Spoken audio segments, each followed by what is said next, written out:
আলাইকুম। আমার নাম নোসানা মোর্শেদ পিউলি। আবৃত্তি করছি বিশ্বকবি রবীন্দ্রনাথ ঠাকুর রচিত কবিতা বিচিত্র সাপ। আমি যখন পাঠশালাতে যাই, আমাদের এই বাড়ির গলি দিয়ে 10টা বেলায় রোজ দেখতে পাই ফেরিওয়ালা যাচ্ছে ফেরি নিয়ে।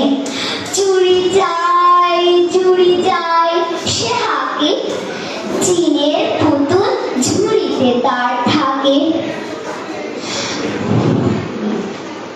10টা বাজে, 10:30 বাজে, নাই গো তারা বাপ আছে দেরি।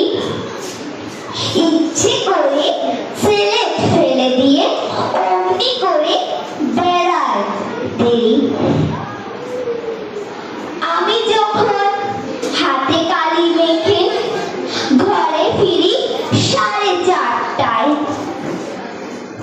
কোদাল নিয়ে মাটি কোপায় মালি বাবুদের ওই ফুল বাগানের মাঝে।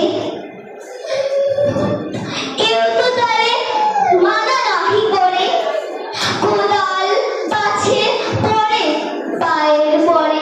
ধন্যবাদ। আসসালাম।